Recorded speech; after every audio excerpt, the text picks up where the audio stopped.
9, 12, 10, 28, 2, 23. This is Deep State Radio. Hey there, this is your old favorite, the DSR podcast. And speaking of old, I'm your host, David Rothkopf, and I am joined by more youthful friends. Rosa Brooks of Georgetown University, how are you doing? Oh, great, David. It's so Great. much fun watching the demise of the U.S. government. And by our friend, Kori Schake of the American Enterprise Institute. How are you doing, Kori? I am surviving the apocalypse so far, David. That is positive. I'm going to go through the formality. There was a criminal defense lawyer named Elizabeth Fink in the 1970s, and she famously said what a privilege it was to defend the country and the Constitution against their most dangerous foe, the government of the United States of America.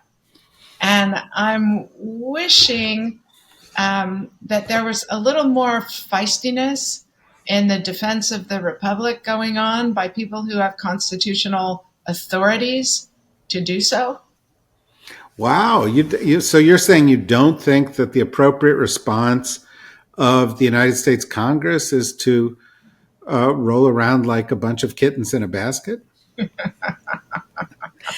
There was a quite mean little, I don't even know what you call things that used to be called tweets anymore, but it was a tweet from George Conway responding to a tweet by Chuck Schumer. And Chuck Schumer had tweeted something to the effect of, Congress needs to stand up against the outrages of the Trump administration. And George Conway tweeted, great idea. Hey, do you know anyone in Congress? Well, actually, I just had lunch with our friend and colleague Norm Ornstein. And on our podcast tomorrow, Norm has just written something, and he's going to give us a list of things that could actually be done by the Congress. So that'll be interesting to take a look at. I hope he's going to forward them to the Congress. But yeah, well, we'll see. Well, I will encourage him to do that, and if he doesn't, I will.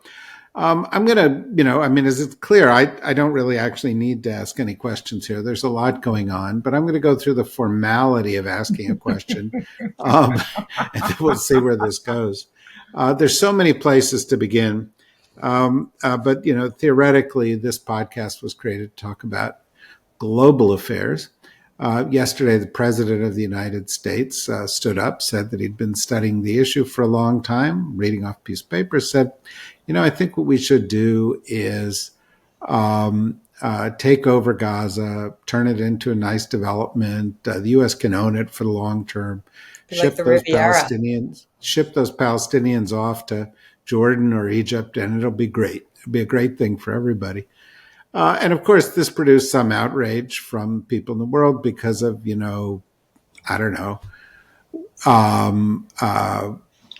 crimes populating the people living in Palestine. Yeah, that kind of thing. Crimes against humanity. But today, I've been listening to people ranging from Chris Murphy to James Zogby, people who are not, usually on the same side of these issues as the president. And their response is, don't bother to discuss it. He's not going to do it. This is a distraction. So, Kori, should we not discuss this? Is this an issue we shouldn't discuss? So I'm actually sympathetic to their motivation, which is that the president himself and a lot of the people closest to him thrive on the energy and attention of our outrage. And kind of like vampires or zombies who eat our brains, that kind of thing? And I myself actually really struggle to think of which of the many outrages I should respond to. And not just because they thrive on outraged attention, but also because it's exhausting to have the fire hose of so many things that should not be happening, and and determining which of them I'm capable of trying to get traction on is honestly a struggle for me. All of that said, slow wind up. You don't have to spend a lot of time to point out, I don't know, 3 fundamental things. First, there is no basis for American ownership of territory in Palestine. Second, do we really want to fight an insurgency, which is what likely would result? And third, do we really want to be culpable with the forced depopulation of the people of Palestine? Oh, I'm sorry. Also, fifth, Jordan and Egypt have already declined the honor of taking in Palestinian populations. And Saudi Arabia, who we might need for some, a thing here or there, like keeping the American economy stable, have also announced that they are in strong opposition to it. So I think you can respond short of full-scale feeding of their attention by pointing out the manifest reasons this is a terrible idea. Well, that sounds very reasonable. Do you feel equally reasonable, Rosa? Kori, you are so nitpicky. You have all these little teensy-weensy nitpicky objections to this sweeping idea of our dear leader. I mean, yeah, so I'll read you a quote from everybody's favorite cuddly right-wing extremist media figure, Steve Bannon, where he says, the opposition party is the media. The media because the media is dumb and lazy. They can only focus on one thing at a time. All we have to do is flood the zone. Every day we hit them with 3 things. They'll bite on one. We'll get all of our stuff done. Bang, bang, bang. These guys will never be able to recover. And that is the philosophy, I think, that does animate them. Trump slightly less consciously than some of the others, but who knows? Because I think Trump is a creature of impulse. But it is very much the way they're operating. It's not just 3 things a day. It's like 18 things a day. They're flooding the zone. We all run around, like chickens with our heads cut off, going, oh my God, Gaza. Oh my God, Greenland. Oh my God, Panama. Oh my God, USAID. Oh my God, the FBI. Oh my God, Elon Musk and his teenage henchmen have taken over the payment system for the entire $6 trillion US government payment system. Oh my God. And we don't even know what to do. And we're sort of, our attention is so fragmented that we can't kind of figure out which of these things are feints and which are actual really serious threats that we need to drop everything and respond to. I am inclined to think that Gaza is just a piece of silliness that makes everybody panic and run in circles. One of the, if you looked at the face of Trump's chief of staff, Susie Wiles, as Trump announced all of this, her face broadcasts about as clearly as anything, holy shit, what a dingbat idea. I must now dedicate the rest of my day to explaining to my boss why this is approximately the worst idea ever, not to speak of illegal, not to speak of just dumb from the perspective even of advancing Donald Trump's agenda. So I don't think that's going to go anywhere. I think that's just one of those Trump things he throws out there just to enrage everybody. I mean, Kori's right. It's still worth pointing out that it would be, illegal and really bad for us. It would be a great idea, wouldn't it, to get into another giant Middle Eastern ground war, even aside from anything else. But I do think that, the broader challenge that we're all facing is how to deal with this flood the zone approach, which is very much what they're taking. And it's been quite successful, right? That they flood the zone. They get a couple little court setbacks here and there. They don't really care. Because part of what they're doing is they're just doing so many things that litigants don't have time to challenge everything. They're not clearly complying with existing court orders. The temporary restraining orders on the federal funding freezes do not appear to have opened the spigot again, at least in a consistent way. I think it's a real problem for the loyal opposition to Trump is, how do we marshal our forces, focus them in a way that is effective when everybody is so distracted all the time by all the new crazy outrages? Okay, so now I'm gonna try again to get back to stick with our mission here, and then I'm going to give up after that. But so here's What's our mission again? Yeah, exactly. but it's just sort of trying to bring it down to national security. Okay. Oh, right. With regard to national security, my question is, which set of things that this administration has done in the last 2 weeks has been more damaging? On the one hand, Madeleine Albright used to teach a class at Georgetown in which she talked about the foreign policy toolbox. And in the foreign policy toolbox, there are a variety of things like foreign aid,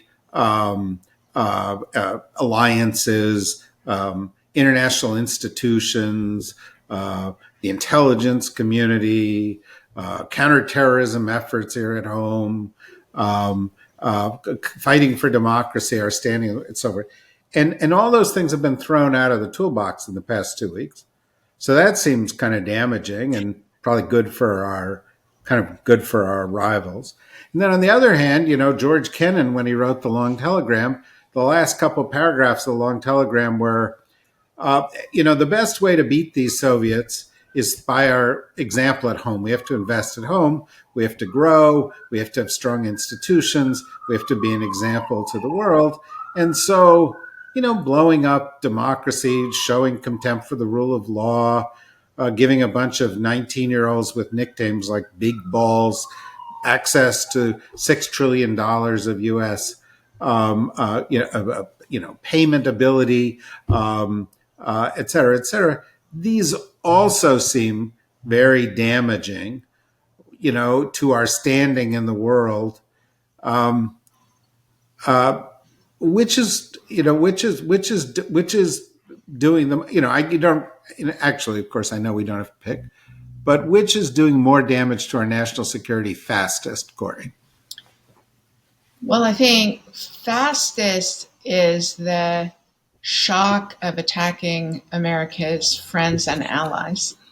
But I think the most enduring is the destruction of USAID and the structural changes that they are making, because those are going to be hard to fix. Whereas I think we saw in the first Trump term that when the Biden administration came in, allies let out a huge sigh of relief and were remarkably trusting of the United States, given what had happened in the 4 previous years. So I think severity and speed on the destruction of American image, but the structural factors are going to be much harder to reverse. And I agree with Rosa that they're doing so much simultaneously that the stuff that slips through is all by itself going to be enormously significant. Rosa, when you're screaming into your pillow at night, which of the screams do you hope most will be heard? I think, I agree with Kori. I think the sort of dismantling of the U.S. government, the rapid dismantling of the U.S. government is the thing that's going to be hardest to reverse. And we're seeing that across the board, obviously, not just in the foreign policy, national security oriented institutions. But when it comes to our national security, the fact that USA is effectively being dismantled, people are being put on leave from the State Department, people are being fired, federal funding has been cut for not only AID, but for State Department programs. It appears that the CIA is next on the chopping block. All CIA employees have reportedly received email messages offering buyouts to the entire CIA workforce. I don't think any of us on this podcast would argue that every single program that USAID has is worthwhile, useful, important. Ditto the CIA, ditto the State Department. I don't think, and Kori certainly would not argue that the State Department is a finely oiled machine, lean, mean, efficient, etc. It is true that these are institutions that there is inefficiency, there is stupidity, there's all kinds of stuff like that. But this is very much, the way you fix that is not by freezing everything and firing everybody and then just, I call this the, kill them all and let God sort them out approach to governance. on the part of the Trump administration. That's just devastating. You're destroying every good thing we do as well as the dumb things that we do. The way you actually do it, if you actually care about the integrity of the institutions and maintaining U.S. power in the world and the ability to project power, is that you slow down, you identify the things that are really our problems. You figure out the solutions. This is basically just they're smashing everything all at once. And the only silver lining, well, there are two silver linings that I can see. And they're not exactly super comforting as silver linings go. But the two silver linings, one is, and I've said this before on this podcast, that you can't simultaneously destroy the U.S. government and weaponize it effectively. That if you fire everybody in the FBI, for instance, you can't then use politicized prosecutions, investigations very effectively. You can bring in your own new loyalists and so on, but it's going to take them a while to figure out how to turn the lights on.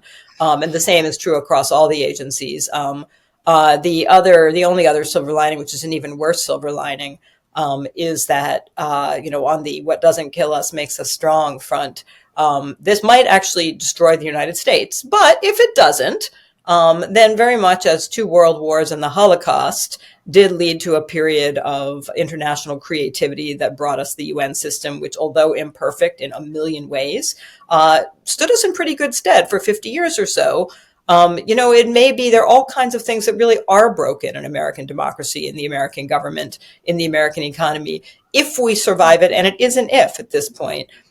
Maybe in 4 years or 8 years, we are able to rebuild in a much more creative kind of way. But that's a pretty distant silver lining. I've spent 10 years intently looking into your faces. And so I know from having done that when Kori wants to speak, and there's no point in my posing a question.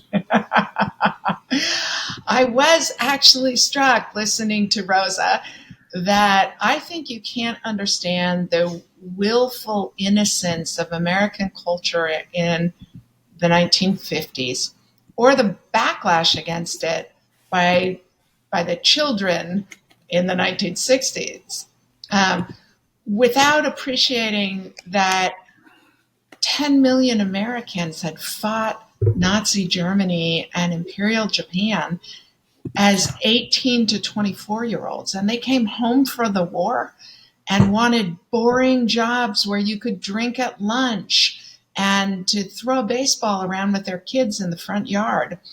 And I hadn't thought about the fact that if the American experiment survives the reign of the Caesars, that are attempting to assert their will on the U.S. government and American society right now, that there could be that kind of desire for normalcy, for not thinking about government all of the time.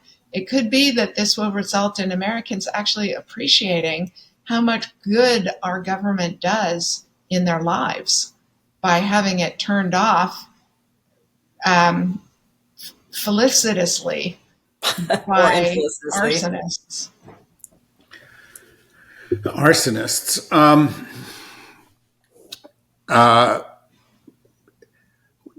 Undoubtedly people are listening to this and they're going, yeah, so what am I supposed to do about this? And the Super Bowl's on Sunday and I could focus on that. And also people are probably listening to this as I have been the past few days to all this, thinking, well, gee, I don't really want to hear how people feel anymore. It's not that I'm insensitive. It's just I don't think it makes any difference. So, Rosa, what should people do? Well, so here's the bad news. Like, I don't think we stop this, and this too I have said before. I don't think we stop them. I think best case we're in harm reduction mode. We do everything possible to throw sand in the gears. We try to make this 3% less bad, and that's not great. But it's also not nothing. If 3% less bad actually ends up saving human lives, 3% less bad ends up keeping people from being jobless and bankrupt, 3% less bad is a 3% less chance of, global catastrophe that we've blundered into somehow or other. It's not nothing. And how do you throw sand in the gears? You do everything. Give money to the groups like Democracy Forward and Public Citizen that are litigating like crazy. It matters. It's not a magic fix, especially when you have an administration that won't necessarily abide by court orders. But it's a critical way to throw sand in the gears, right? And send money to the groups that are litigating. Send money to the groups that are helping people, that are protecting people. Send money to groups like Protect Democracy. Send money to groups like the ACLU, like the Brennan Center, like the many charitable organizations that are struggling to feed people and help people with food and housing and humane conditions. People who are finding that they suddenly, both the breadwinners have no jobs anymore all of a sudden. People who are immigrants, many of whom are legal immigrants who are now scared to go to work or who have lost their jobs, or their employers have gone out of business because so many of the other employees were undocumented that the business had to shut down. I mean, there is real human need. There will be even more of it soon. Help where you can, find the ways to help. If all you can do is give money, give money. If you can call your members of Congress Republicans, light a fire under them, do that. It does seem clear that there was at least a little bit of Trump administration pulling back when their initial funding freeze terrified people, made it think my kid's Pell Grant is going away, Medicaid is going away. And that did lead to enough people calling even Republicans that there was pressure on the White House to go back, take a step back from that. So that stuff does matter. I mean, I think that's one big category is throw sand in the gears, use your voice, use your money, use your phone, whatever you can use. And then the other category is look ahead 4 years, look ahead 8 years. I'm a lifelong 2 years also. 2 years. No, not I'm 4 years and 8 years. There's a reason I say that. I think the midterms help, but I want to specifically say something about how fucked up the Democratic Party is, right? It is a giant mess. And we need to figure out how to fix it. It ain't going to fix itself. I think that's the recent DNC chair elections demonstrate that it is not going to fix itself. The power structure, such as it is within the Democratic Party, those are folks who think that if we tweak the messaging by 2% here and 3% there, that the American people will come flooding back. And I don't think that they are grappling either with the party's failures or with the structural problems in the United States in any meaningful way whatsoever. So I think that sort of longer term project is there a way to sort of rebuild the Democratic Party from the ground up? I don't quite know what that is. I'm thinking about it. Ask me again next week. Right? Maybe I'll have a better answer for you. But I do think that we cannot get so distracted by the Trump flood the zone stuff that we are not thinking about, after he burns everything to the ground, how are we going to rebuild? Excellent. We have 2 more minutes here, and Kori has a heart out, and so I'm respectful of that, and we'll give the final word to Dr. Schake. So I agree with everything Rosa just said. I would make 2 small additions. One is if people in the system can afford it, they should avoid anticipatory compliance. People might be understandably concerned about compromising their pensions if they get fired rather than accept a buyout. Get counsel before you make choices. And if people can afford not to comply with things they believe to be unconstitutional or dangerous to the country, that would really help. And a second thing is stop by your member of Congress's local office in person. Emails aren't nearly as consequential as telephone calls to members of Congress, and telephone calls aren't as consequential as showing up at their local office and asking them why they're doing damage to your interests. I think that's a really important point, and I'm going to put a button on all this discussion by adding one more. A lot of where this fight is clearly going to happen is local, because a lot is not happening in Washington, and we can see that. And it's because of partially the reason that Rosa just said regarding the dysfunction of the Democratic Party, with all acknowledgement to the dysfunction of the Republican Party. But one of the things that's going to happen is that every congressional district in America and every city is going to feel the pain when you shut down the Department of Education, when you let go federal workers, when you stop all the infrastructure projects, et cetera, et cetera. So there's a local cost. If you tabulate the local cost, if you communicate the local cost, if you amplify the local cost at your school board meeting, with your mayor, in your city council, all of a sudden the political races that come in the future won't be red versus blue. They'll be, what about us? And there will be a recognition that it's personal and that it's affecting your community. That this when you were talking earlier, I thought of the term that they love to use at Elon Musk's company when a rocket blows up. And they refer to sudden disassembly in flight. And this is as a euphemism for blowing up the rocket. And so as this sudden disassembly in flight happens, try to translate it on ground level. That's what I got. I know Kori has stepped off. Do you have any last words here, Rosa, before we go? Nope, that's the name of the game. Okay, that is the name of the game. And we'll be talking about that as we go forward each and every day and each and every week. So join us here again at the DSR Network. Thank you, Rosa. Thank you, Kori. Thanks, everybody. Stay strong. Bye-bye.